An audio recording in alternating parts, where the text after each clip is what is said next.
Hi, how are you doing? Good. How are you doing? You know. I am just, things are good, but it's just crazy.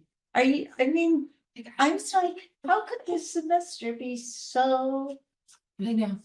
It's just, like and it's not just me and it's not just the students, the university. I keep getting these notices from the university. And I finally had a long discussion. They said, your fingerprinting, your child abuse clearance, all that kind of stuff is due. And I said, right, I've done all of that. And I called your office and your office hasn't called me back. And if you don't communicate, right. Like this is not on me. this Yeah. isn't, and they're like, well, we've been really overwhelmed. I'm like, what do you Join have the to? club. Like, what's wrong with you people? I mean, the structure of things isn't working well. No, I mean, And it's, no.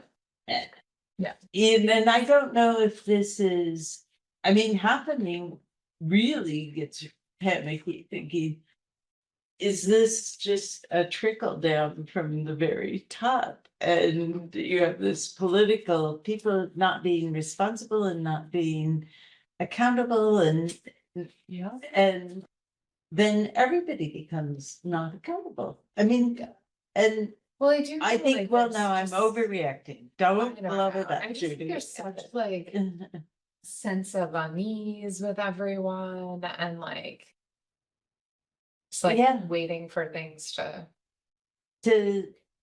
But I guess what I worry about is we still have a job. right. We're still here at the university. We still teach. should We still do the job research.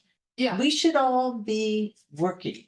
I don't know. I feel like it's just constant chaos. Yeah, no, I Like, feel like that too. And I'm like, I now have Joey working and Katie working and Lucas working, and we're doing great. And we have 105 students enrolled this semester in the community college DataJam. I mean, it's unbelievable from all over the country. So it's positive, but right. But people have to their play by the rules. So I don't know. I'm doing fine, but Hello. I said Joey when I picked up my children. well, and he's been on campus because all of a sudden yesterday we got this notice from the engagement Oh yeah. from the honors college, and I'm excited you'll be there. Remember, you responded in August that you would be there. I'm like, yes, I did respond in August, and so far I didn't make it on my calendar. I immediately kept going. I have to teach at the beginning of this, and you be there. And this was all well and good. He came, we had a gorgeous setup. We had all sorts of stuff. We had our poster, we had everything. But they had almost no students because they hadn't really advertised it. Which is exactly to my point. I feel like the structure of the university is not Right. Like if you're working asking me very to do well. this, like make it worth it. Right. That's I had sent someone there for cyber camp, but I hadn't heard back. Well, it'll be But when interesting to see yeah. what they say. Well, I'm because- sure they'll say the same thing because that was like actually my reaction to get it. So how are they gonna get high school students there? Well, they had practically nobody, plus they had advertised to outside people that they could park in Soldiers and Sailors, but Soldiers and Sailors was closed today. that happens all the time. I- Parking communication is like But a mess. Again, it's a Can structural I log in issue. as myself or is You that? should be able to log in as yourself, and we should be able to. Long time no see. Max? Promising. So it's okay if I restart, it's not gonna be. Yeah. Too bad. I hook my computer up all the time. Sure. Yeah, hook your computer. That'll work much better. Believe me. I cannot get my computer to Really connect just to it. close this thing. Oh, it might be a Microsoft Azure. I guess it doesn't. I think you should be okay. Can you just listen? do you I usually have lots of it. I travel with it. Yeah. This this is out one, there. I don't know. I teach a whole I course. don't know what I like lost my adapter the other day. Yeah, no, not to worry. I am Miss Adapter. What do you need here? Let's see. That should work if this can go If in there. that can go in there, not in this. No. You could get on my computer. Well, no. Mess you up. Do you need it? No, cause I'm going to. Okay. On Or I can just log in on this guy. Is there any reason? to be Okay, able to? well, let's see. That should work. Don't let me forget to log out.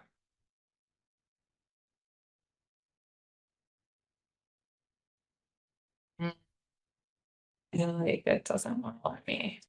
There are instructions here and they are good. They are copious. They are very good.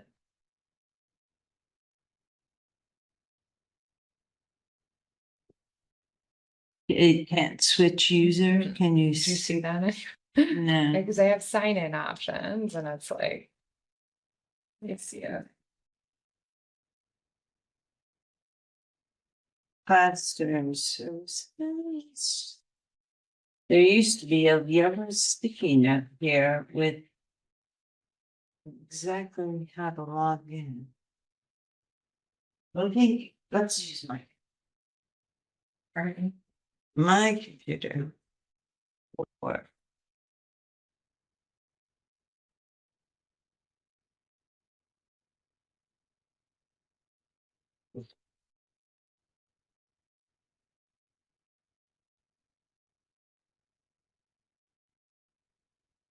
so, do you want to get to? Yeah, if I How do can you just like log it? in as me on Okay. the network, then I can access. Okay, so we could go to my pit.edu and I can sign out. I can just sign it. You're not you even. can- yeah, so you sign in.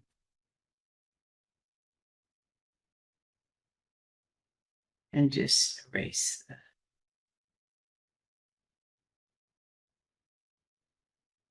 Hey there.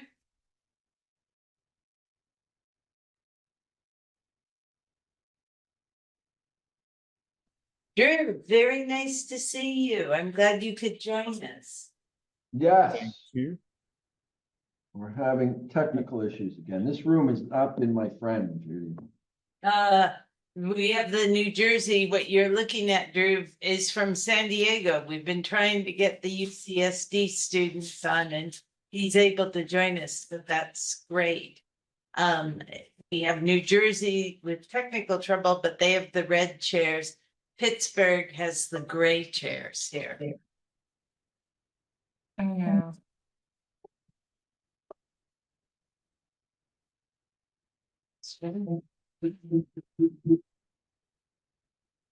Judy, I'll try opening up that zip file with all their things on it. I don't know why you can't open it, but. Yeah, I'll it take, came at 4:26 and it said I had until 4:26 to open it.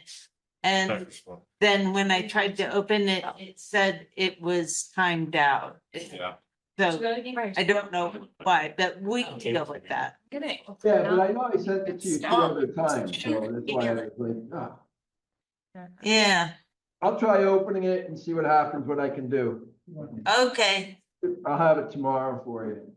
that's perfect. We'll figure it out. I guess there's traffic. I don't have many students tonight. I don't know where they all are.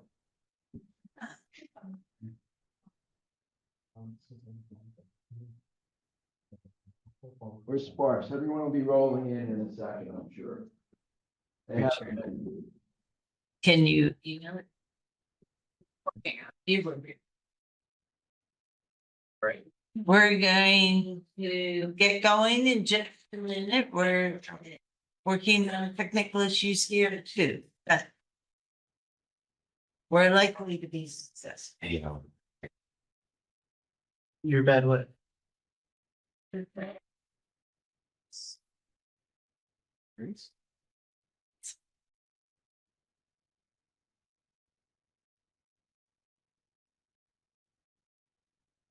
Don't even worry about it.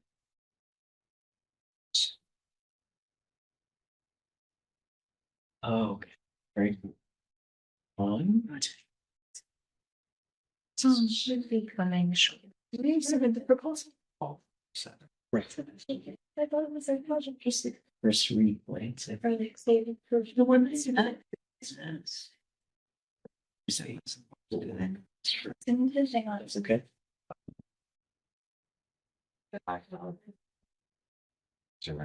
You have a big term. But I'm hiding. Yes, yeah, we can plan on. That and one line.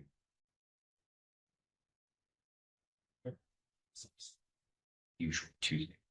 Right. Okay, but yeah, we can plan on that. Schedule, so it might turn. Right. So, yeah, over. It's okay. We'll roll with it. Metro brother. Yeah. Sort of. Yeah, my brother too. You met my brother today? I met your brother today, yeah, he was hysterical, I asked him who he was, he tells me, and I said, oh, that's wonderful. And he goes, is it Isaiah? think it's- Baby?" I said, no, not at all. Right. Do you see the resemblance? You think we look alike? What? A lot of people think me and my brother look a lot alike. I don't really see it. Tony and I were both there, he didn't look so much like you that I mistook him for you or anything. I'm much more charming. He was a crack up though. He Yes. wanted to get all this stuff. He goes, my brother likes this class. Oh, your brother, yeah. I caught him as I was going to leave. That was fun. He's a funny guy. Short. But yeah, there's that workshop on the 7th. I yeah, anywhere to help. So that's my thing. Oh.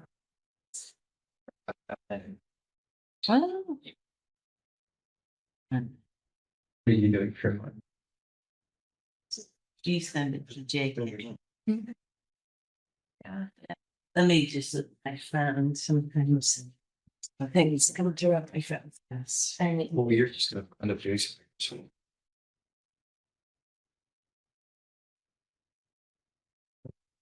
What's at the end of your semester? I know, like for that. Later. Yeah, for that. This is just like well, I think you just said send you the link and stuff. You could do that. and just play the final. I switching this thing. Oh, yeah. While I was here, I just like, no, stop. What else?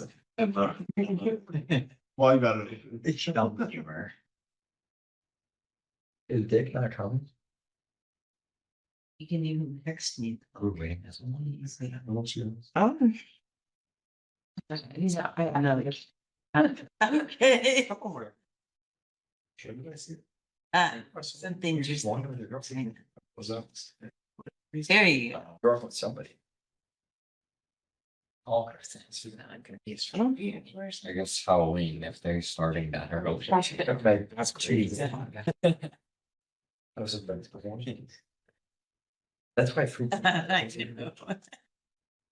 Is that so weird? And I thought that you were with your girlfriend now. But we were also.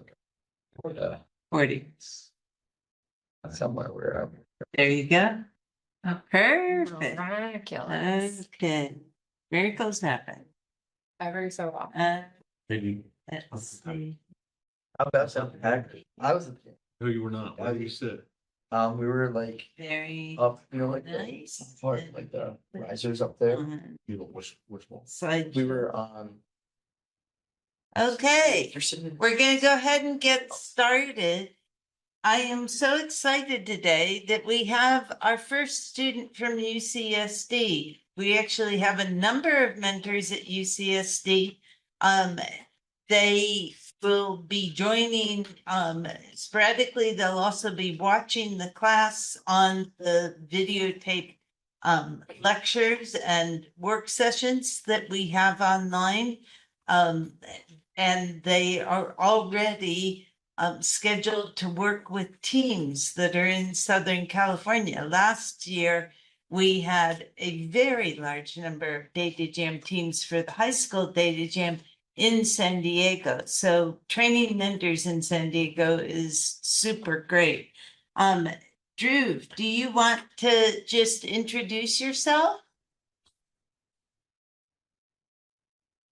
Sure. Hi, Great. sorry. Hi, I'm Drew Patel. I am a fourth year undergraduate data science major at UCSD and pretty interested to join your guys' team as a data mentor. Well, wonderful. Thank you for attending. We're really, really excited to have you. And I see there is another person on, just a person. I see they're named iPhone 389.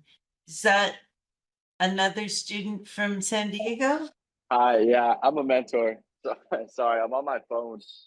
No problem. Tell us your name. Yeah, I'm Keanu Ventura. I'm a third year at UCSD. I'm from Kailua, Hawaii. Oh, really nice. Yeah. We all wish we were from Hawaii. That sounds Yeah. great. Super glad you're joining us tonight. Yeah, no I'm problem. good. Okay, I'm going to go ahead and introduce Beth Schwanke.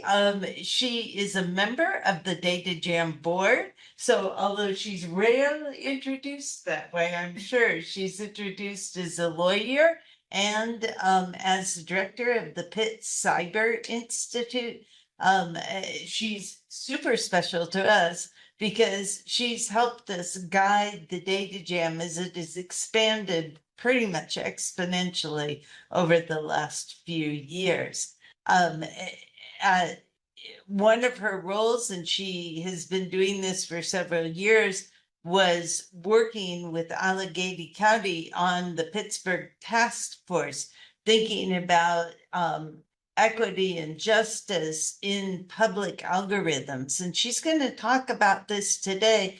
But just like all our other courses this semester, we have a group activity. And so you will find that in the folder for today's class. There's a class activity. There is a activity sheet. You remember when you break into small groups to work, you want to just copy that and put the names of the people in your group on your copy, and then it'll just be stored in that folder. Beth. Yeah, thank you, Professor Cameron. This is a pleasure. I'm really happy to be talking to you guys. I love the DataJam, so I'm excited to see how this year goes, but I know it will be great. So I'm going to talk to you guys about government use of AI. And then we'll do an activity related to that in the second half of our discussion. And just to give me on time till 7, what's You can have as much time as you want. After you're done, the students are going to present their final class what they're going to do, their proposals for their final, because they each do something that benefits the DataJam. So Gotcha. a lot of the new cool stuff we get every year comes from these guys. Okay, excellent. Well, then I will plan to try and wrap us up around 7 so that you guys have plenty of time to do that. All right, so we're talking about AI. I think this is fairly obvious, but because data and data science is the core of AI systems, So as Professor Cameron mentioned, Pitt Cyber created this task force all the way back in 2020 to study the use of algorithms and AI by local governments, and then to provide independent recommendations on appropriate oversight and accountability. I am relieved to say that it's only become more relevant in the past few years. And so as I'm kind of talking about what we did and what we found, I want you guys to be thinking about it because we're going to be doing an activity that applies a lot of what I'm talking about. So I will lecture at you for like the first little bit, which sorry, but I They think can that tolerate way- a okay, lecture. that way we'll have plenty of time to do an activity. So just what do I actually mean by public algorithms? That's not really a common phrase, but basically, right, I'm talking about government use of predictive AI and algorithms. So in other words, a government agency using data to predict an outcome and taking government action accordingly. At the time we started this, right, Gen AI hadn't really burst into the public consciousness. And I want to note here that the risk profile for individual use of Gen AI in government, so like for productivity enhancement and, you know, just things like generating images for marketing or things like that, the risk profile for using Gen AI like that is quite different than some of the tools that we'll touch on today and what we're going to talk about in our activity. Of course, there still can be a risk of harm in different Gen AI uses, and like happy to talk about that too. But governments can use predictive AI systems in lots of different ways. In Allegheny County, which is where the city of Pittsburgh is situated, for those of you not in our room, the Department of Human Services actually uses a system to help child welfare screeners decide whether or not to send in a caseworker. The courts use a system to help magistrate judges decide whether someone should be kept in jail before trial or should receive bail. City police actually used to use a system to help decide where to send extra patrols. This was actually suspended in part because our task force pointed out substantial lack of transparency and accountability in how it had been rolled out. And this is just a sampling, right? Other cities, counties all across the United States are doing similar things. You guys in the reading beforehand read about an algorithm used to allocate housing for unhoused populations. They're also used in a lot of lower stakes contexts. So like turning our lights green when we're driving, helping to predict risk of fire in a commercial property, deploying snow plows, things like that. And this has been the case like since way before ChatGPT, right? So why should we care? We should want government to use data, right? Like everyone in this room, I assume, thinks this is a good thing. But we do have reason for concern, right? Because we should be worried that if AI systems are not overseen and developed correctly, they'll be biased. They can reinforce and even accelerate discrimination, inequality, surveillance. And this is because AI is not neutral. I think this is, you know, something that you all know at this point, right? But who decides what questions are asked of the systems? Humans. Who decides the data sources and their weights? Humans. Who builds the system? Humans. So there's a saying among data scientists that I'm sure you guys have heard like at least 20 times at this point in your course, but garbage in, garbage out, right? And as an example, if we were to use historical policing data to decide where to send police, we will almost certainly be sending police to neighborhoods that have been historically policed or over-policed, right? And so with AI, it's not just garbage in, garbage out. It becomes garbage in, stinkier garbage out, stinkier garbage in, even stinkier garbage out, right? It becomes this reinforcing feedback loop. But AI is often thought of as neutral because it's technology, it doesn't have a face, it's based on data, right? And there's a lot of hype going on, a lot of magical thinking, especially right now. And AI systems are just becoming more and more common as tools of government going forward. So we want to be making sure that governments across the country are deploying them thoughtfully and aren't locking in inequality. Now, I want to be clear, government use of AI is definitely not all bad. We should want governments to use AI in different contexts for different reasons, right? They can streamline government decision making, they can conserve resources. Sometimes they cost more, but they can take in large amounts of data that humans can't and make sense of it. And of course, we all know people can be biased, right? So there's lots of good reasons for us to want these tools. So that's just a bit of the background on the why of this work and the kinds of trade-offs that we're going to be considering in an activity. So quickly, I will just tell you a little bit about our task force. So we set out to look at the processes around algorithmic systems in our region, right? We weren't auditing the AI itself, but instead looking at kind of the government accountability and transparency structures surrounding them. We had a really substantial community engagement process. We talked to over 150 people. And I think, one thing that was fascinating to me about this and honestly quite unexpected is that we heard from community members over and over again that they weren't against the use of algorithms and AI, but instead they were just concerned about not knowing about their use and concerned about the policy goals for which they were being used because residents felt they weren't reflecting community values and community needs. There was actually really strong support for the development of AI used to identify resource gaps and to allocate resources accordingly. And I'll relay a comment that has stuck with me several years after this process. One of the gentlemen in one of our conversations was like, well, I'd rather take my chances with a racist algorithm than a racist judge, right? Can I interrupt for a minute and have you move more? So sorry, I 'cause have no idea where I am. They got rid of one of the cameras in this room, so we are in a strange situation of having the lecture on the side, Sorry. but Yes. it's being videotaped and people in the other locations won't be able to see you unless you can see yourself. Okay.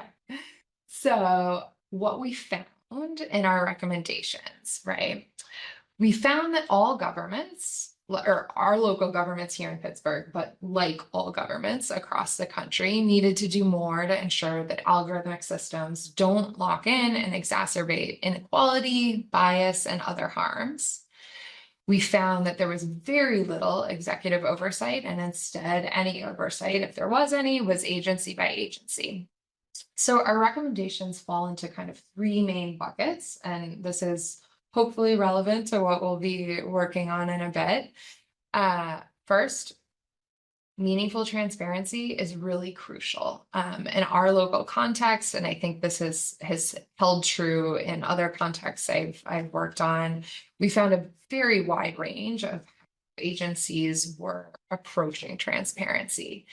Some agencies were providing absolutely no information to the public about high-risk systems.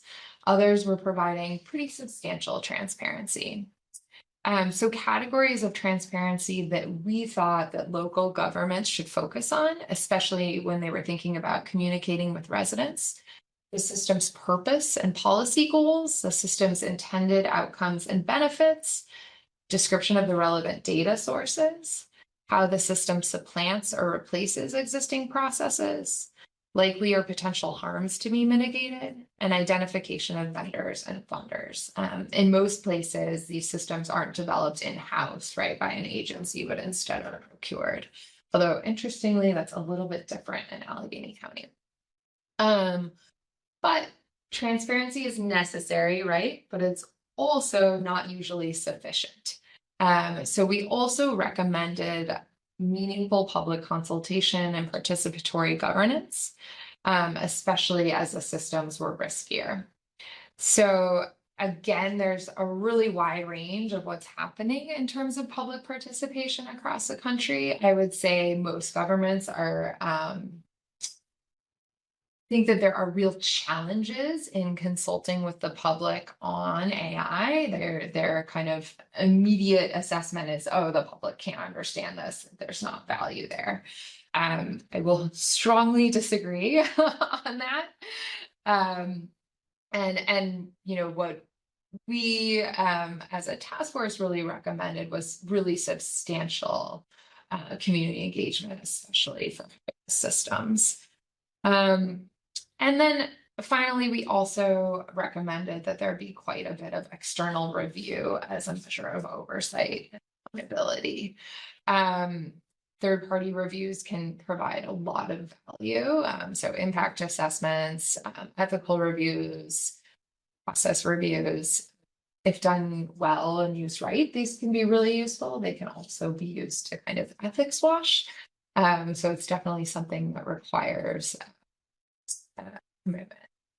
But overall, right, we should all want to be making sure that if our government is using AI, then they're using it because it's actually better than the human alternative or the existing process. Right now, I think we're seeing a lot of governments just turn to AI because they think they should, and they're not really thinking about the why of that. And so, you know, these recommendations, right, really aimed to facilitate a balance of mitigating the potential for harm, but then also creating an environment for equitable use of AI and ensuring innovation as well, but for the good of residents. So that's a very quick summary of the task force recommendations and work. The city and the county here, and actually elsewhere too, have been really receptive to these recommendations, and we've been working with them on it, helping them put in AI use policies in place and things like that. We've also done a lot of kind of continuing work in the space. But let's get to the activity, because I think that is way more fun than having me lecture you. Oh, okay. So if you guys want to go ahead and go into the Google Docs, do we have? We Do you have, have other classrooms or what's? so the Caldwell has mentors there, and they'll form small groups there, and they'll do the exact same thing. They have access Okay. to the Google Drive. The San Diego students, you would be welcome to work together if you're near each other, or if you want me to put you in a Zoom room after we break into groups, I can do that. Okay. Yeah, so if you guys each pull up the Google Doc, basically what we're going to be talking about is a housing algorithm. You read a little bit about this, but Allegheny County, as well as several other places, actually have an algorithm that looks to allocate what's really limited housing, right? There's just not enough housing for the number of unhoused population. So how do we divide that up equitably? So what we're gonna do is let's see, I had been thinking if San Diego, if you want to be your own room, we can do this. So there's Pitt is maybe we're all system developers. Caldwell, you could all be city officials, and San Diego, you guys could be residents and advocates. And if everybody wants to just take a few moments. It may work better in your small groups. Dr. Ferraro and Caldwell and all here, your small group needs to pick one of these three things to be, and make sure it's okay with us. In San Diego, you can choose to be anything, and you can work on your own if it's harder to work together. But that way you'll have several of each thing. So Okay. basically within your group then, pick Yeah. a role, pick a role and start working through these. And let's spend 15 minutes or so, working with your group, kind of filling out that Google Doc, which is also up here. And then what we'll do, as you're working in your group, you guys can pick one person who can kind of report out, or if you want to do it Yeah. a different way, that's fine too. No, they can do, they're used to doing But that. we'll come back together and have a discussion. And the reading material for this week is in the same folder. There's the folder of class activities, and right there is the reading material for this week for those of you who did not read it ahead of time. Because there's always some people. Anyway, if you want to look to the housing issues, I think it.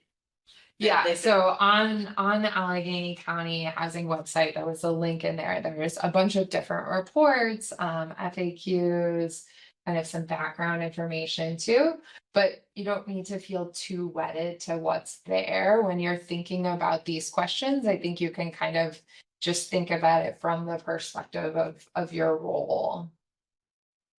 Okay, so we're going to break into groups and we will come back together in 15 minutes. Okay. I think we're going to start again and we're going to do what we do every week. Beth will run the discussion and she's going to ask you to report back. So we definitely want you to talk about the things you've been working on. Yeah. Don't make her pull teeth to do this. Well, actually, maybe since I failed to talk to the Zoom camera for the whole time, should we start with Caldwell? And if does somebody in that room want to start? Which one do you want? Which? Oh, item? let's start with the city officials. So technically I had them do more than just one. So who chose city official? All right, team number 2. You guys can start. We'll just go that way. What do you have? So we got the second one. So you did city agency, right? It's considering a new AI. And from a city official's point of view, what did you have? So I started with some of the worst case outcomes of using an AI-based housing tool, including unfair bias, loss of transparency, and harm to vulnerable applicants. If the system relies on biased data, it could unfairly disadvantage people based on race, income, or housing history. There is also a risk that the process could become too automated with less human understanding.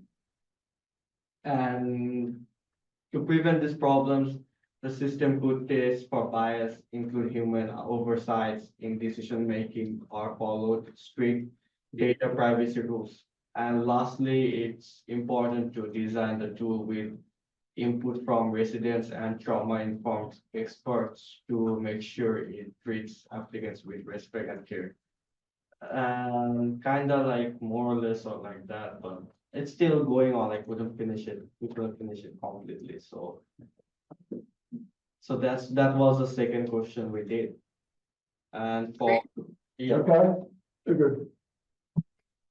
Hopefully that's what you guys were looking for. Yeah, that was excellent. Thank you, Yeah, guys. we did the worst case scenario first, but yeah, we are still doing it. So that's the thing. Good. All right. Should we do city officials in this room so we can kind of build on that? Is that you guys? Were you guys the city officials? For the first question, we said, Talk loud enough, because remember, everybody has to hear. to predict the likelihood of significant harms occurring for individuals remaining unhoused successfully and use the information to share with the public, including how they can ensure their safety. If given a high likelihood, come up with solutions to decrease the likelihood. And then if given a low one, maintain some similar precautions to keep the likelihood rate down. And then for the second question, the worst case potential outcomes for us would be that the AI predicts incorrectly. And then as a result of the incorrect prediction, something bad happens, like someone gets seriously injured or dies because our algorithm decided that they shouldn't be put in a housing unit. And then that would also open us up to like lawsuits and just general bad press. And then for the third question, we said that the data sources, the algorithm should include data sources about the population of the in-house, the neighborhoods that they're present in, the length of time that a person is typically unhoused, employment status of that person, gender and disability status. And we think that it should exclude race and sexuality because they're not relevant to the results of the algorithm concerning like the level of harm that someone would befall. And then we were mostly concerned about bias in the results of the algorithm causing inaccurate results. For how it should be measured, success should be measured by how accurate the AI prediction is and how helpful it is to the community. If the rates of harm that affect the unhoused decrease with the use of this prediction and the efforts of civil service workers, then the program should be considered successful. And then for questions for our counterparts, for the system developers, we wanted to know like how reliable the system could be. Like, do we have the data required to train it, or do we need to gather more data? How expensive is that? And how accurate, like, is there enough data that we can train it to be accurate enough to implement it? And then for the unhoused population, we wanted to know if there are circumstances that wouldn't be recorded, like family relationships or stuff that would cause them to be more at risk that we wouldn't have knowledge of. And if there's some that are recorded that like don't really matter. That's great. Thank you, guys. Did somebody in San Diego take this role?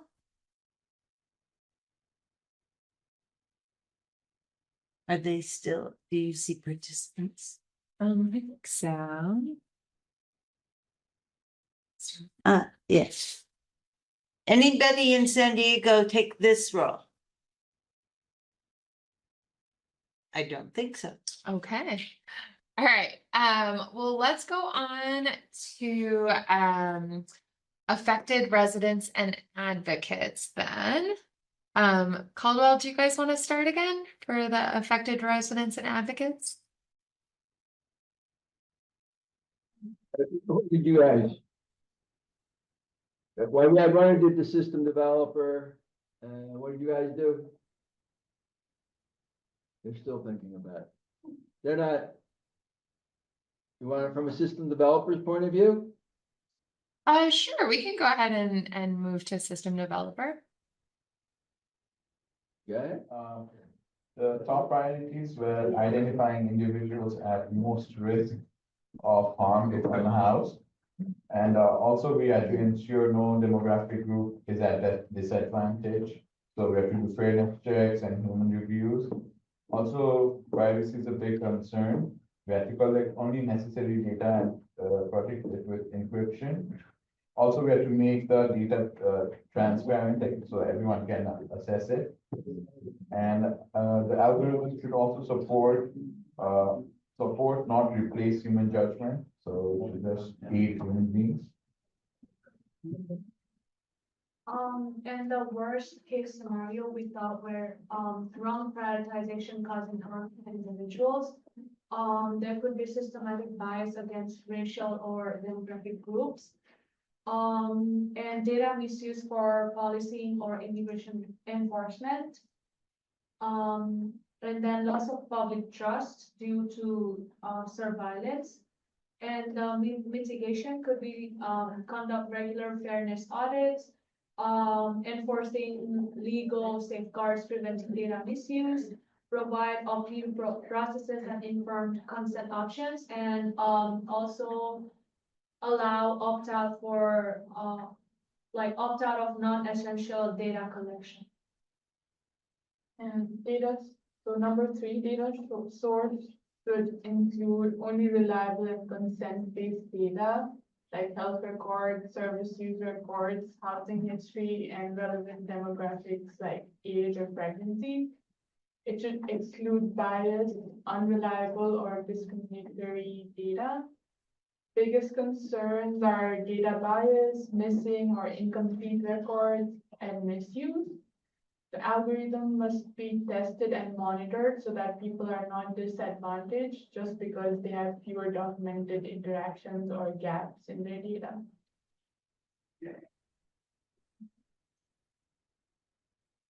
So how should success be measured? It should be measured on outcome based, like fewer hospitalizations, deaths, or harm among unhoused. Fairness based, equal outcomes across demographic groups. Operational, faster and more efficient housing allocation. Human factors like higher trust, satisfaction, and transparency for both residents and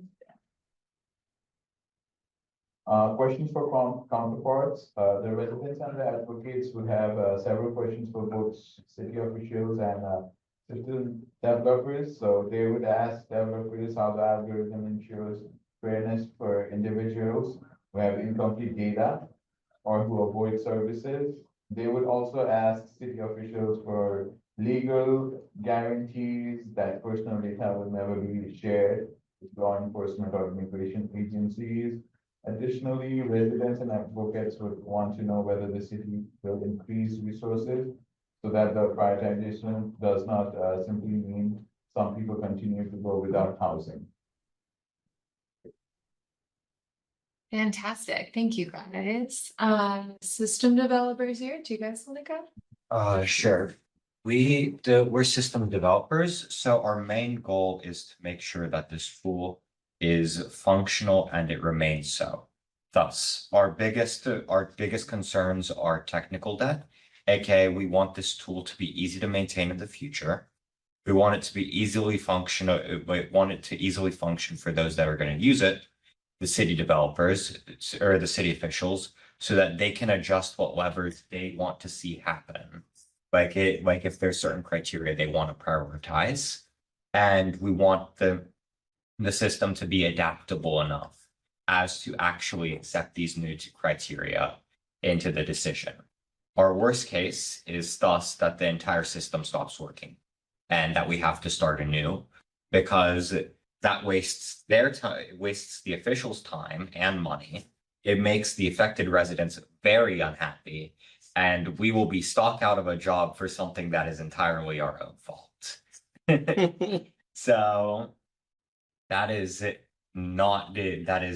very bad and can be solved with a mountain load of documentation, which is going to be the main thing, and occasional quality checks. It would be a good idea to have some pre-calibrated scenarios or numbers that we could run through the AI and expect within a margin of tolerance certain results. So what data sources should the algorithm include and exclude? That is honestly a question for the city officials. Though, like before, this ties in with like question 5, what questions we have for counterparts. Yeah. But we would like a full technical document for the specifications of the AI and whatnot, because the sources that should be included are going to be discussed in there. They are the ones that will have the data set. We're the ones coding the AI.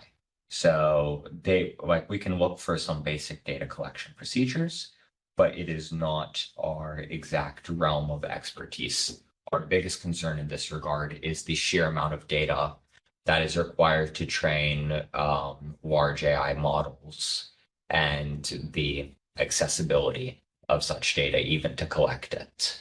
And success would be measured based off of our previous analytical model, the one that uses actual analysis tools.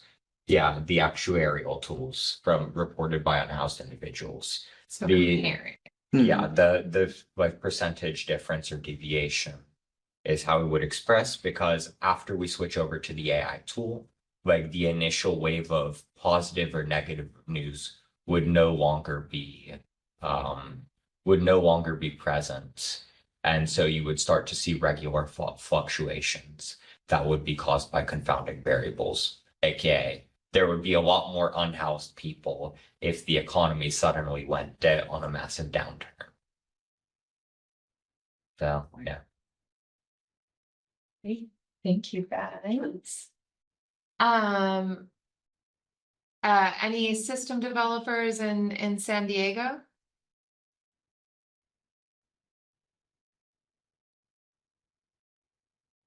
All right, how about back to city officials in Caldwell?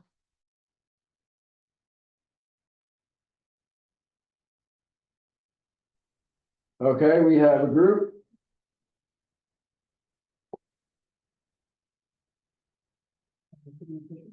You go.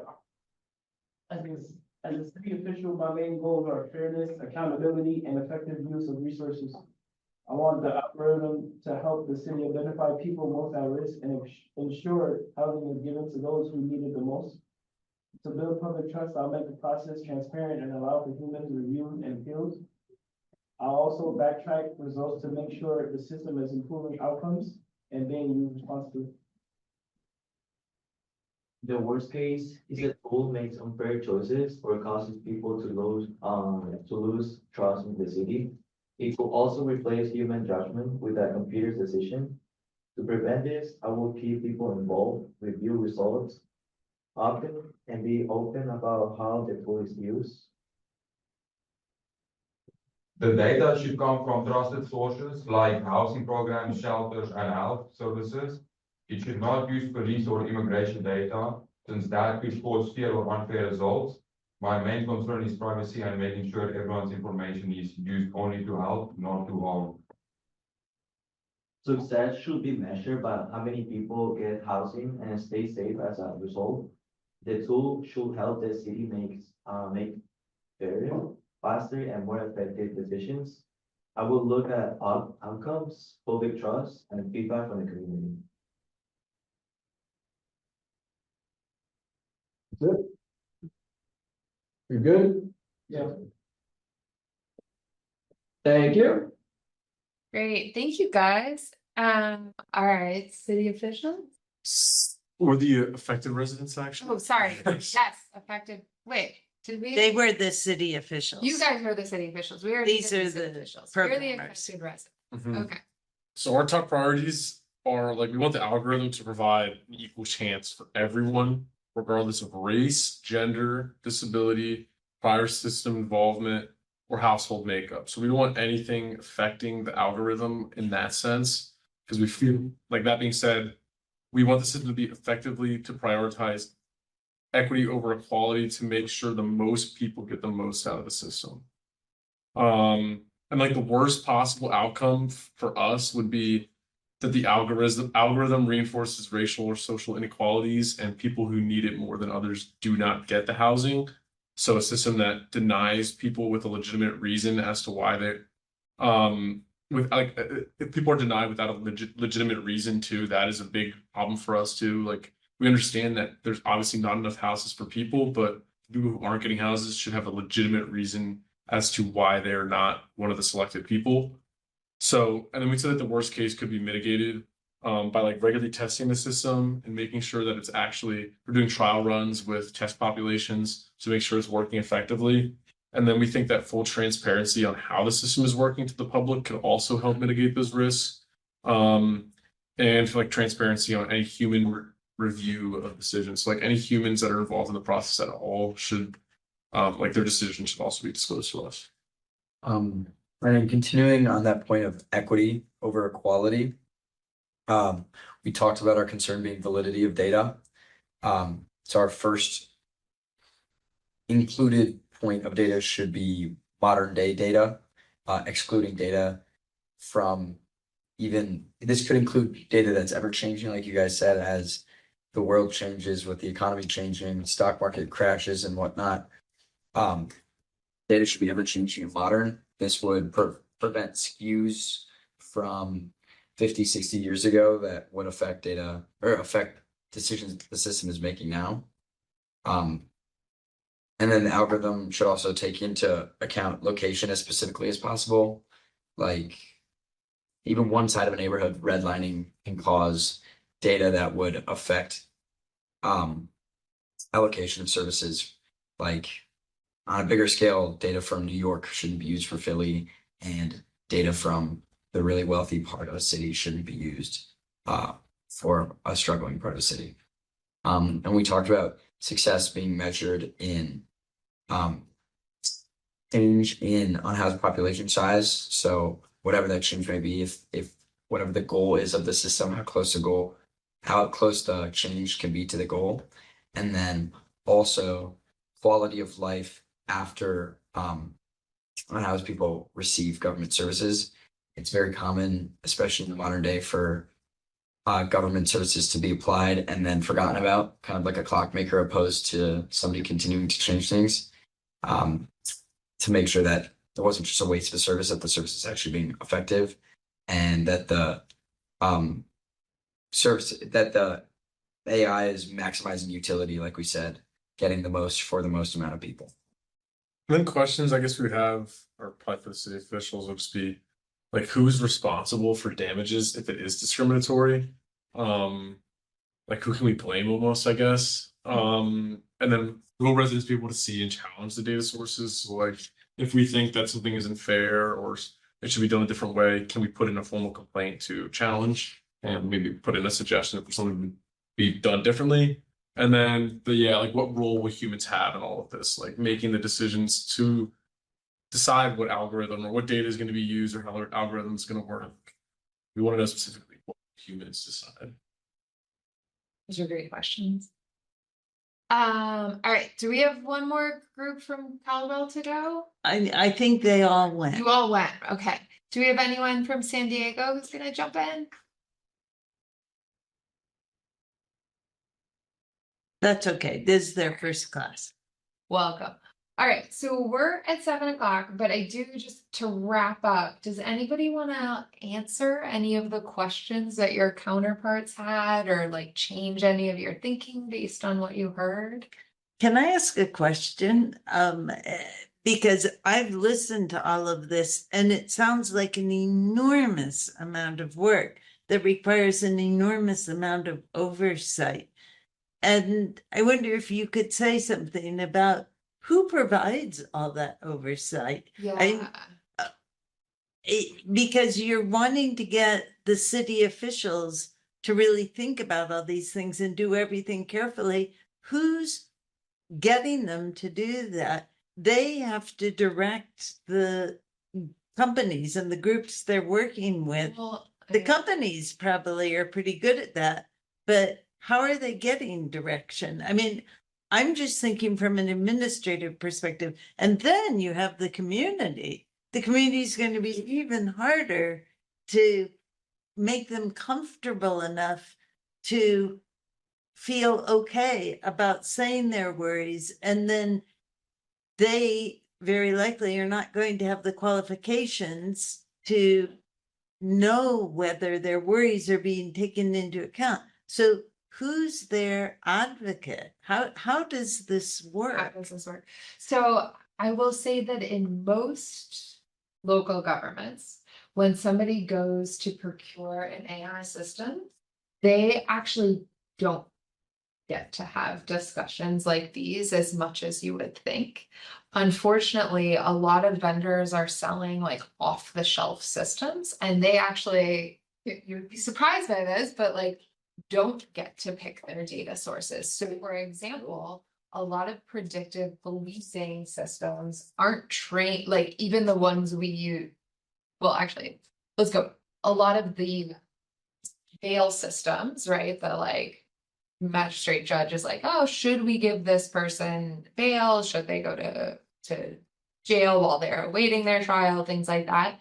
They're not based on localized data. They're based on data sources that the vendor has. And so there are times where that might be perfectly reasonable, but there are other times where, as you guys know, the local context matters tremendously. And that's been actually like quite true of predictive policing systems and places like that, where actually the first predictive policing systems were somehow based on earthquake data, which I can't begin to understand how that is possible or what that means. But anyway, so actually like it's a big problem. There's not a lot of oversight of these off-the-shelf products. The vendors make these insane claims that like can't possibly be true, and very few local government employees are like in the position to evaluate the claims. Practically nobody. This is brand new technology, unless they have basically university faculty or they can't trust the companies. Yes. So the companies have the most knowledge, but they're probably not in a position to be the trusted consultant. Correct. And a lot of time the companies will just say, oh, like, trade secrets, we can't tell you. And they kind of aren't particularly forthcoming.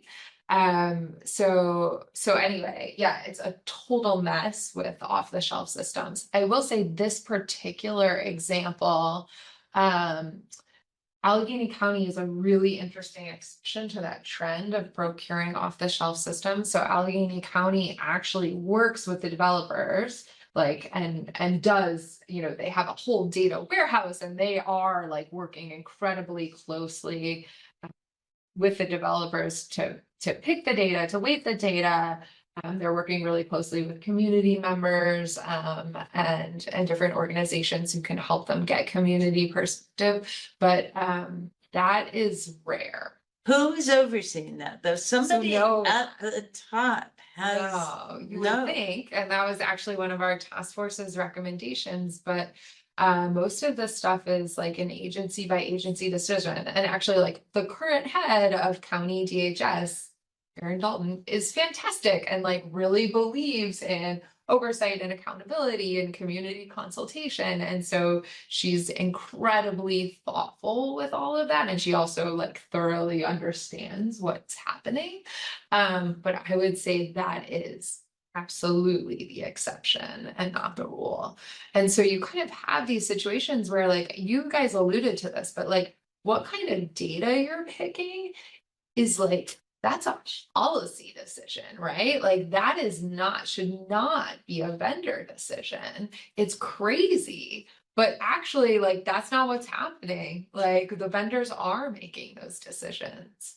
And so when we're talking about these systems that end up, having like truly like affecting people's rights, right? That becomes like a genuine due process issue. So I'm going to say something to all the mentors here, and I want you to listen carefully to this because I think you should be pummeling her with questions, because DataJam teams traditionally over the years have asked a ton of questions about policing. They have asked lots of questions about housing.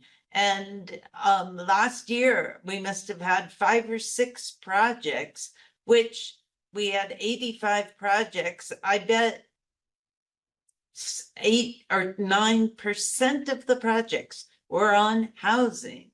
And so these are topics that governments are controlling. And I would say easily a fifth of all DataJam projects have something to do with government decisions about different things. And what has happened in the last 2 years is more and more projects have asked questions about governments, cities, counties, state governments using AI and what is the impact. The chances this year in the DataJam that each one of you are going to be guiding a team that's asking questions about AI use by government systems is way over 50%, way over. So these are things that you want to be thoughtful of now, because you're going to be trying to get kids to be thoughtful and expand how they're thinking about things. So with that in mind, I'd like to see you ask her some questions about how things are going on. Do you want to start? Yeah, you were mentioning a couple of times you said that judges were using AI models to decide bail for people that were in the court system. If I'm wrong on my synopsis of what a judge actually does, but if they're not making the decision, what's their job? Like, what is their job? Because my understanding is that their job is like deciding what evidence is good and what evidence should be thrown out, sentencing, and then bail sentencing. So like, how are they? Yeah, no, that's such a good question. And right, I think it goes to like a much larger question of as AI takes over certain like very traditionally human functions, like what is left and what is left in the future of work and changes like our jobs and the jobs you're graduating into. But so magistrate judges there's like all sorts of different kinds of judges, right? And magistrate judges are kind of this entry level to the court system judge, and that is a lot of what they're doing is deciding like how a case should go forward. But yeah, you're right, they still are making evidentiary decisions, certainly like not necessarily magistrate judges, but other judges are writing opinions, making sure that the courtroom is happening and making sure everybody's getting their side heard, right? Like there's a lot of process and administration that is happening too.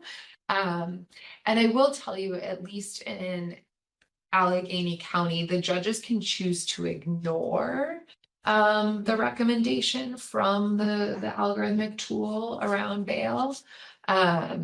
They don't have to use it, or they can even choose not to like see it at all. And at least when we did work back in 2022 on that, I think about half of them were using it and half of them weren't. I wouldn't be surprised if it's up pretty substantially at this point. But I would say the judges are definitely still necessary. But like I think, right, like if more and more AI is taking over these functions, whether in the judicial system or other parts of government that like we think it's important that a human be involved, right? And so like where should the line be drawn? What should only a human get to decide? Or are there limitations on how we want humans to be assisted by AI in making those decisions? Because there's different ways you can do it, right? You don't have to rely fully on the AI. And it's the court system moving towards sentencing also being recommended by AI? Yeah, there are some courts, not here, I don't think.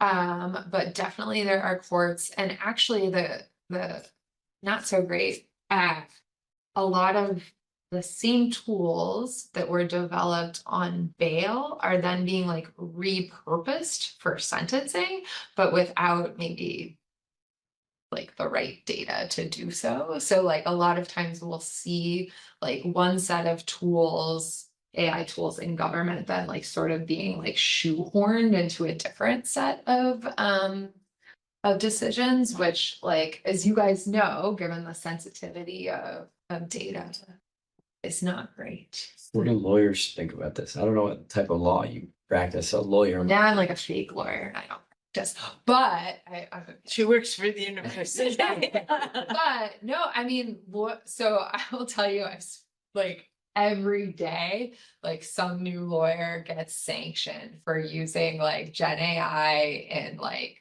a document submitted to the court and there was a hallucination and they don't realize that they're citing to fake court case law, and then they get fined. And actually some judges in there, to your earlier question and opinions, have had a similar issue.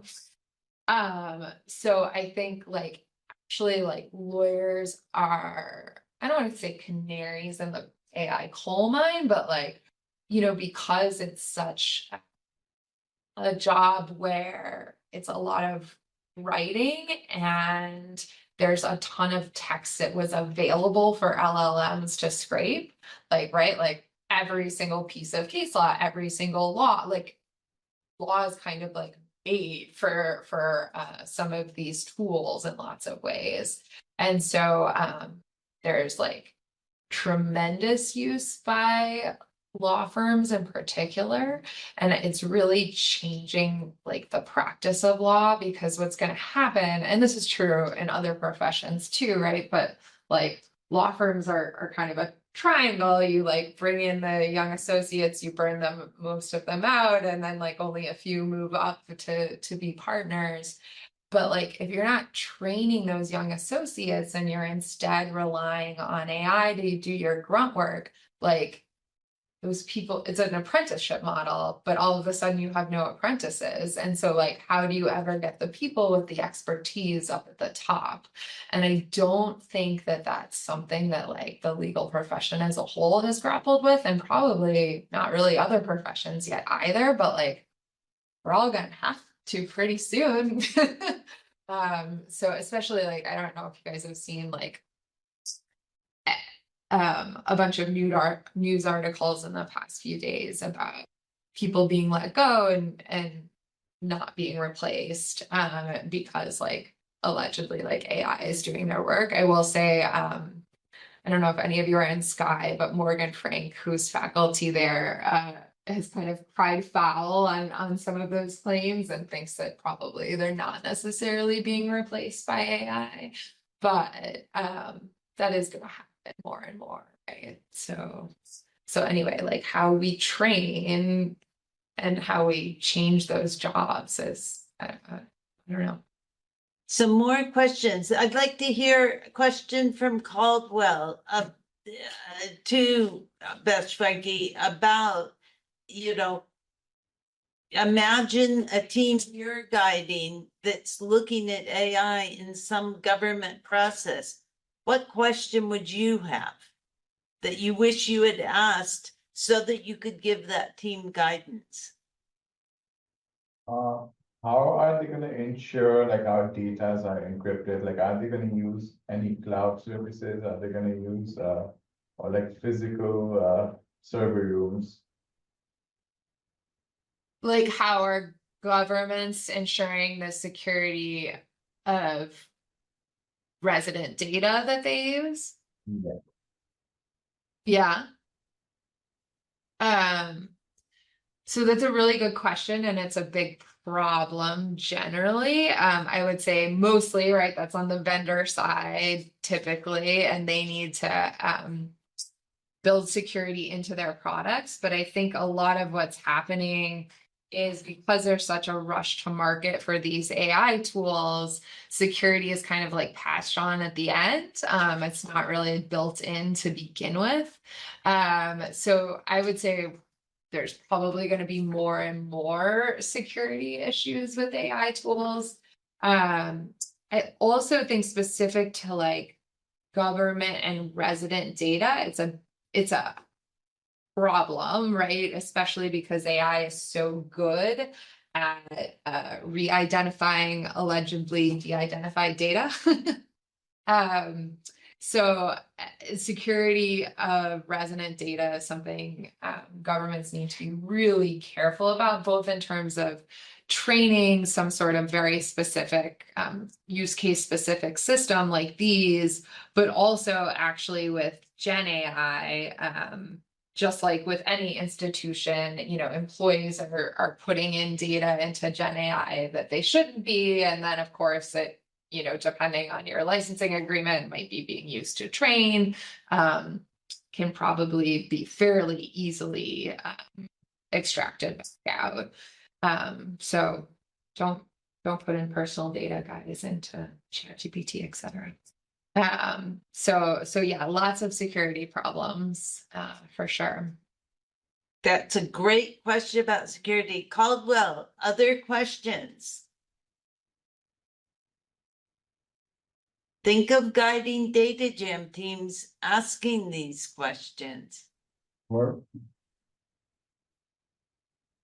yeah, come on. What are you thinking? How do we handle errors if the AI uses bad or misleading data? Like, how would we know if the data is incorrect, if that's the data that AI is giving them? Yeah. So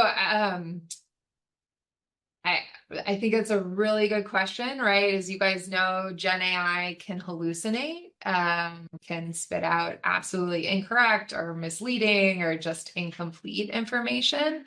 And so you can't rely on its outputs. You really need to be careful and be checking everything. And I would say, right, like you guys, that there are challenges with making sure data is accurate even well before AI. So I think it's, you know, being careful in those ways and teaching your students to be careful and not just relying on what AI says, right? I'm personally feeling like we are running very, very fast towards a huge national crisis.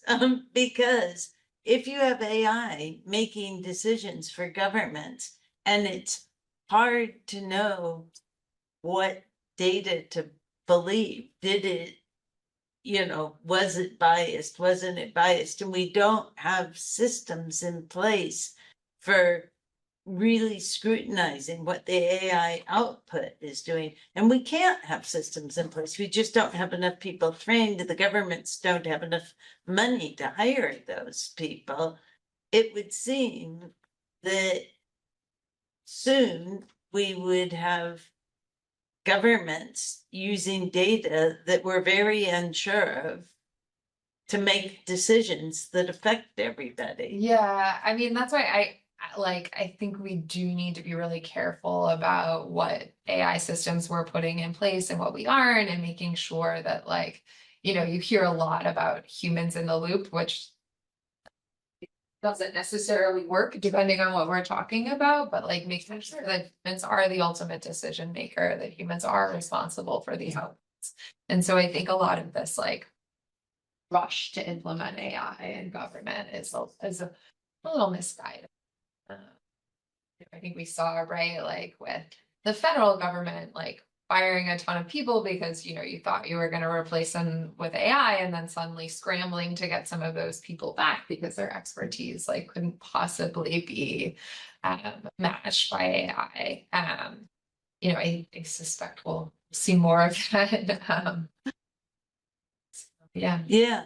So I think I'm going to add to the assignment, and I've not done that before this semester, but this just seems like, to me, something that you as mentors absolutely need to put your minds to before you start mentoring teams. So I'm adding to the assignment that you have, and you'll want to work on this after class and turn it in on Sunday night. And what I'm adding is I want each small group to look back at the past DataJam posters or projects and find a project that was looking at a question that had to do with government decision making. There's a ton of projects that had to do with government decision making. And think of if you had a team that was asking that question about government decision making in this emerging era of AI, how would you advise the team? What worries would you have? I see frowns. Is this unclear? Yeah. So I want you to find a past poster, and you have thousands of them to look at, that was asking a question about government regulation of something. We have a ton of ones that have been asking about traffic laws. We have lots of them asking about drug abuse laws. We have a lot on housing. We have a lot on districting and the park availability, so free space availability. Pick any one where government would have a hand, and think of if this topic was being addressed and AI was somehow involved in the decision making, how would you as mentors be advising your team? What would you advise them to worry about or to look into? Does that make more sense? I'll write it out and I'll add it to the assignment for today. But I think what we're trying to get you to do is learn stuff in class and then think about how will you apply this to really being a mentor for the teams that you're mentoring.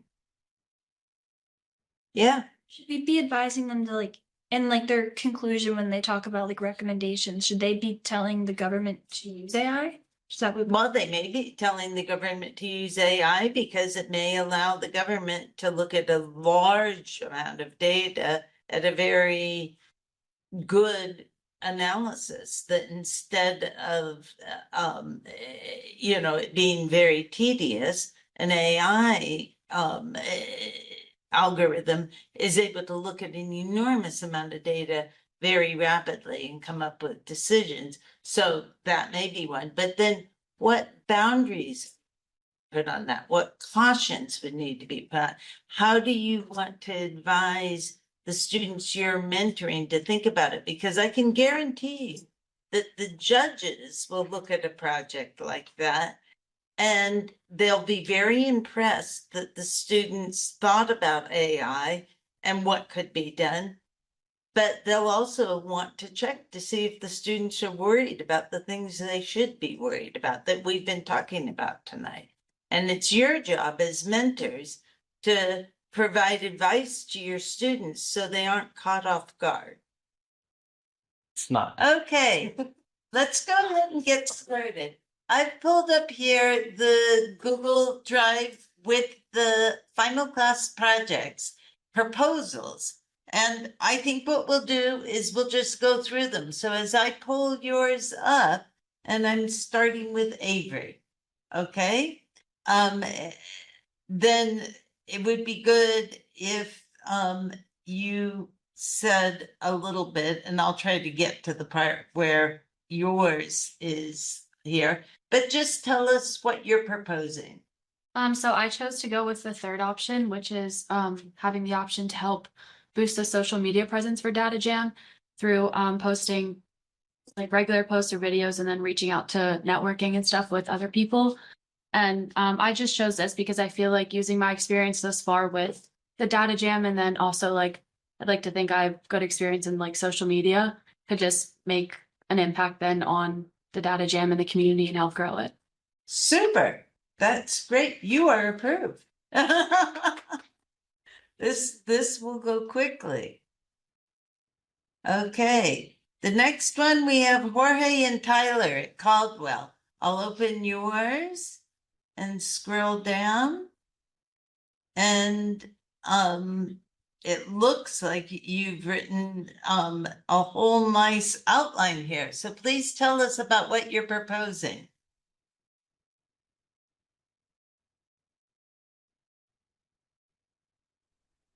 There we go. So I wanted to do us as a group collectively, we want to do something related to sports, so kind of adhere more to middle and high schoolers.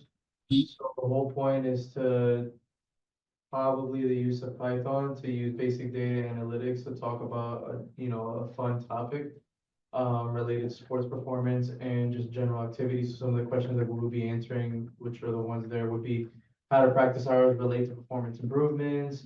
Do environmental factors like temperature or time of day affect athletic outcome? And what factors predict the best performance in specific sports? And we're going to use specific data sets to kind of prove a specific hypothesis that we haven't gotten to yet. We came up with the project and the idea, we just haven't really seen what the hypothesis might be, but those are generalized questions that we can base our whole project off of to see what we want to answer and what we want to prove. So it sounds to me like what you're proposing is to make a data set guide, a guide to teams who are interested in asking questions about sports analytics.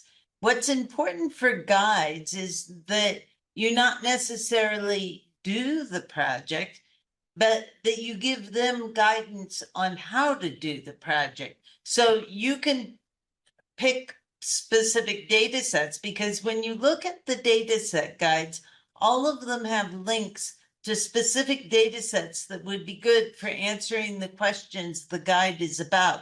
So you could use the data sets that you found and you can talk about what they need to be aware of in asking questions, answering questions, how to go about looking at the data. And you can kind of give an example of if you were going to ask this question, this data set would be good. And then you want to have some screenshots of accessing that data, showing how it's organized, maybe providing some guidance on how they would need to reorganize it to use it, and what kind of analytical tools they would want to use. But it's different than doing a project yourself. So for your first and your second mock DataJam projects, you're doing a project yourself. For a tool that's useful for DataJam teams, you're providing guidance. Does that make sense?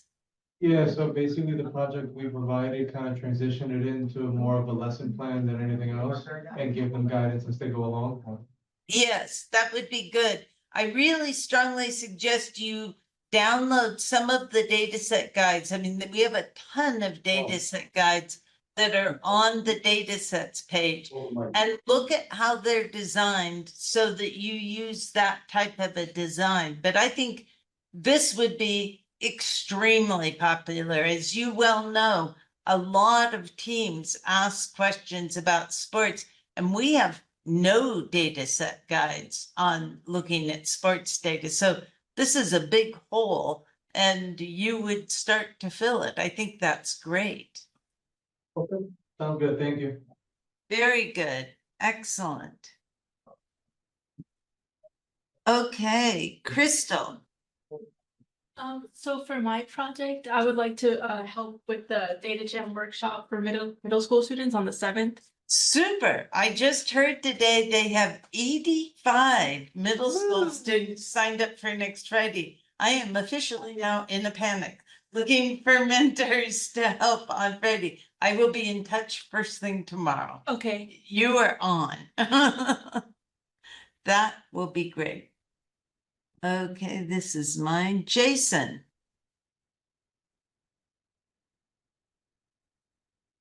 He should be on Zoom. Jason, are you there? He's I in with- think he's not there. He stopped sharing. We will come back to him because hopefully he will join us later. Isaiah. I really want to go to the middle school and do that thing, but I'm gonna be in New York on Friday. But if anything gets canceled, I will change my plan. You can tell us at the last minute. We have 85 middle school It's- students coming. It sounds great. It sounds right up my alley, but I don't think I'll. We'll take your brother. He's not quite as good as I, but for my project, I also wanted to help with the social media. I think growth of anything, whether it's like a lemonade stand or a huge international organization, social media is super important for exposure and advertisement.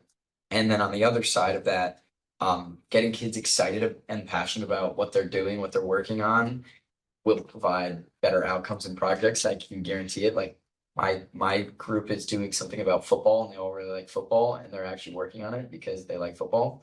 So if I can use social media to get kids excited about what they're going to work on, And they'll get some publicity. They'll get to talk about what they're right? working Exactly. on. Like I think the understanding of the DataJam could be better through social media, and if we can get kids to watch an Instagram reel and explain what they could be doing, like maximizing their opportunity, that would be great. Yeah, and I think giving kids the power to say how exciting it is for them to be involved will persuade others. Hopefully, my excitement will get other people excited. We'll see. Good, you're on. This sounds great.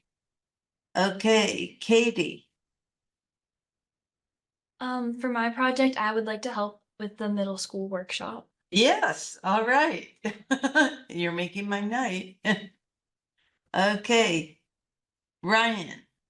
Yeah, so I currently have a car service planned for 8 a.m. on Friday, but if that, I may reschedule that so I can attend the workshop. Oh, I'll be- please do. I'll be in touch. Alternatively, I'm advocating hard for rescheduling. alternatively, I would do the social media work. Also, I figured that would be a good fit for me too, just because I've done a lot of social media stuff in the past. I saw both of you guys today at that tabling event. Yes. For study abroad and for business school, I do a lot of social media infographics. I put two of them here for reference. Yeah, these are cool. So I just have a little bit of history in that, so I think I could do good in that, but I will be in touch about November 7th. Okay, please. You don't need your car taken care of this Friday. Well, Come on. The tire's flat, but you know. No, we'll drive you. Okay, we have Samiak and Company. We'll try to create a resource that teaches teams how to use AI responsibly, like maybe to clean their data sets, how you can use AI to clean messy data, maybe fill in the missing gaps. I love it. I mean, if I wasn't, I actually am a huge advocate of AI and teaching students how to use AI. But tonight's session made me very worried about the direction the country is going if our governments are going to use AI with little knowledge of it and little supervision. So I think teaching the next generation how to use AI responsibly is a huge issue. This sounds like a great plan to me.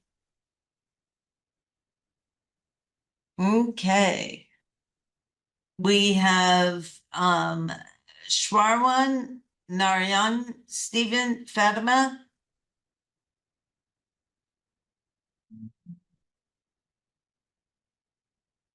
So yeah, we're gonna introduce the middle and high school students, the basic of cybersecurity concepts, through data analysis.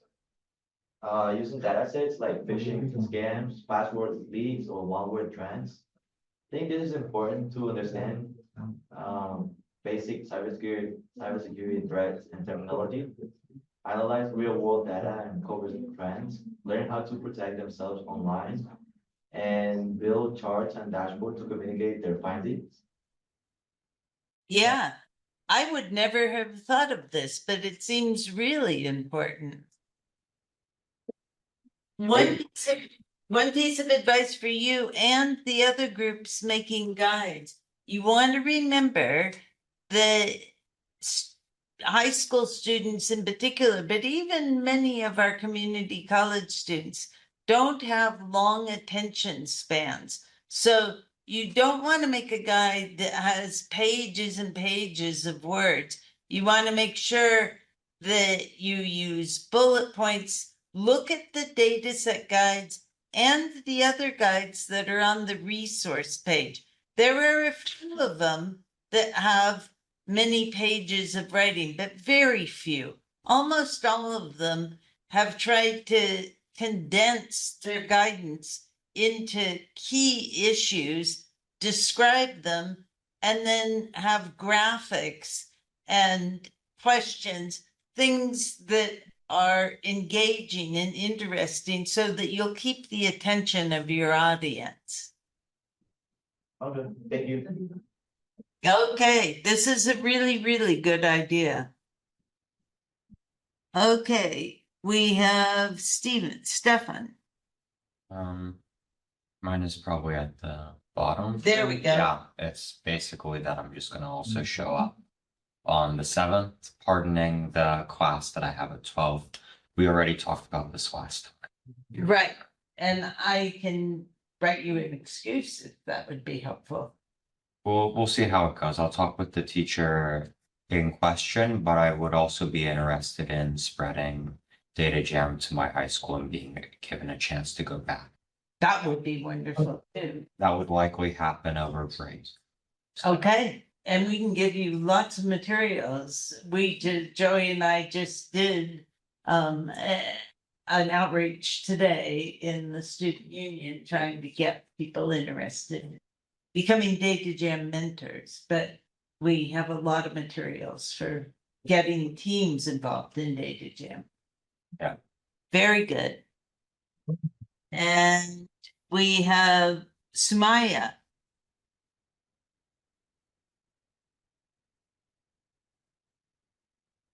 Do you want to talk?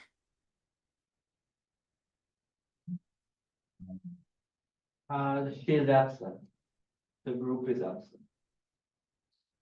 It's a group, okay. Well, I don't think it's from That one, Caldwell? It is Caldwell, right? So that's she Oh. here. Oh, she's not here today. Okay, this is from Pittsburgh. Okay, so it seems to me that we must be missing some Caldwell proposals. Who hasn't talked? I have not. Okay, what do you want to do? That's Jason. Oh, Jason, here, I'll open yours. We had it up, but you weren't here right then. Here you go. Sorry, my computer like might have died at the worst possible time, but I'm replugged in. Okay, and it's on Um, the screen. I was planning on doing a workshop like these other ones, but my experience, a lot of it's in Python. So I was planning on maybe teaching a Python visualization workshop. Because I feel like that's a good way to use data visualizations. And it's a little more advanced than Excel and some other things. And so who would you teach this workshop to? Well, I just saw that on the list it said like you can create a workshop for like the high school students and stuff. So You- or like you one of the could. resources. It would be probably Oh, for you high would school create kids. a resource that could be used for them? Yes, yes. And so you're not really running a workshop, you're creating a resource that would teach them. And so you'd want to look at the other Python resources that have been developed by DataJam mentors. And if you go down to the Python section of the resources page, you'll see that previous mentors have made resources that teach how to use Python for a variety of things. And you would want to come up with a resource that differs from that, but there's endless things you could do. And so I have no doubt you could come up with something that would be different, but we just don't want to replicate things we have already. Yeah, completely. That's what I was looking at. Because there's some Python things and there's also some things that I know I can do a little, I have more experience at that aren't on there. So that was the plan, was to do something a little more extensive on that. I love that. That sounds good. Any chance you're free next Friday morning? Would you like to come do a middle school workshop also? I did see that, and I might be able to schedule things around, but I can send you an email and see if I can. Right now I'm not. I might be able to. Okay, please try. We really need people at this workshop. How about at Caldwell? Do we have everybody represented here? Can we do something on, like, if we have two different sheets of data, let's say in Excel, like VLOOKUPs, like how to properly do VLOOKUPs, is that something we can like do? How to do what? I wasn't quite clear. Like VLOOKUPs, XLOOKUP and stuff like that? How to aggregate them? How to combine them, you mean? Yeah, like if you're trying to find a result, but it's on something that's on another sheet and you want to combine.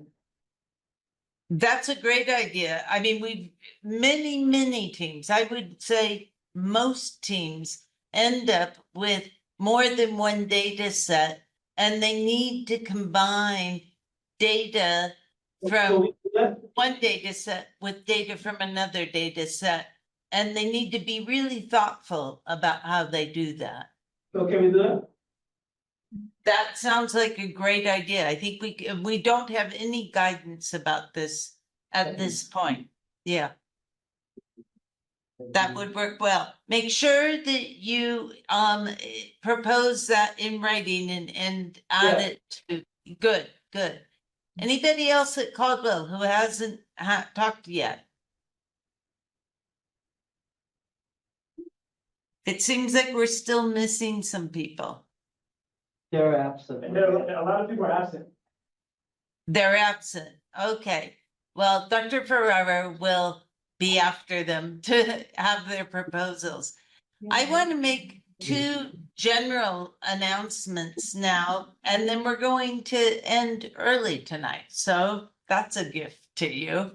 The first is that the November newsletter is going to come out next Monday, and we are going to feature all the new mentors. That's all of you.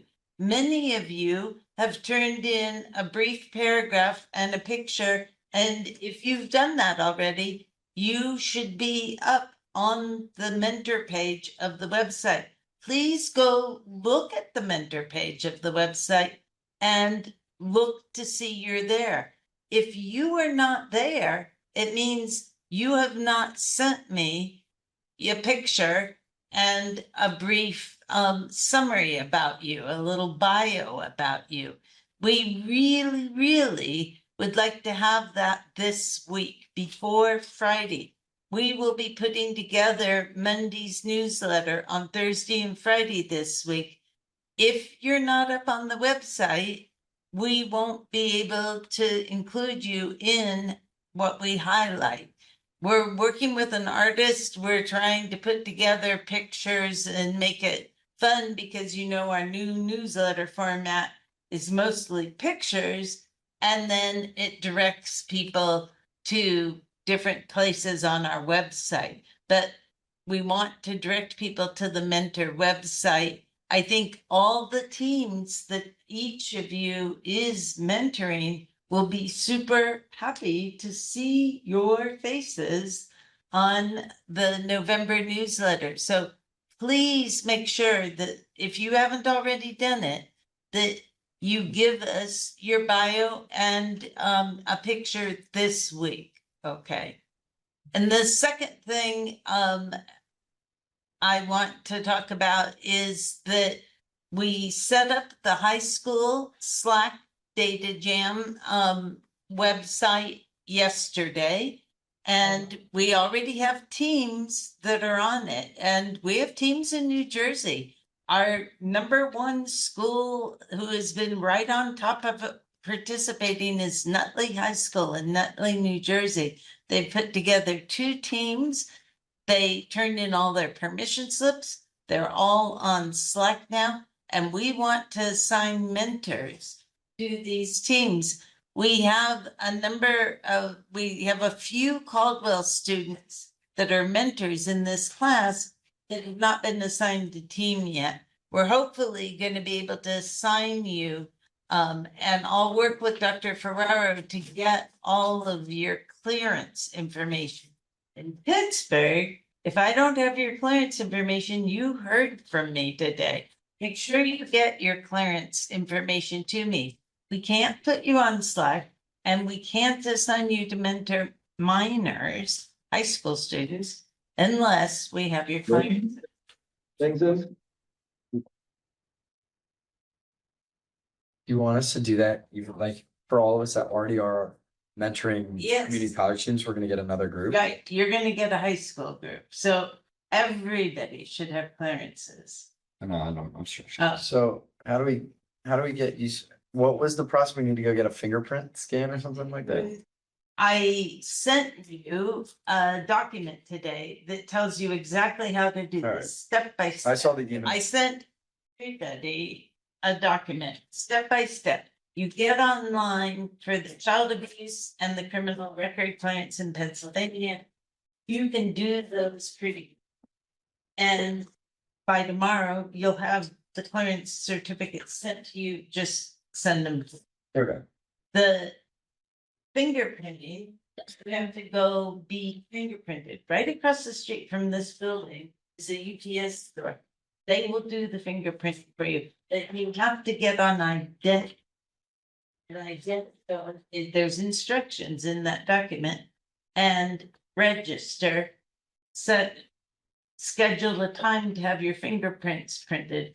I was due for my 5-year renewal. I just did mine this afternoon. Oh, did it go well?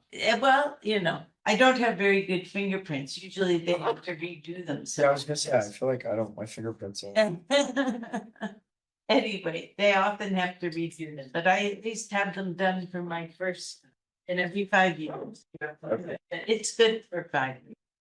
But make sure to get the clearances. Dr. Ferrara, I'll work with you to get some clearances for the Caldwell students. But if any Caldwell students don't have clearances yet, it would be great to get them immediately. Okay? Yes, I'm just looking at it. Looks like I have 5 students who don't have it. Everyone else, it looks like they turned it in, which I'll get over to you. Okay, that sounds great. The 5 students who don't have it, please get it right away because high school DataJam is revving up fast. Okay.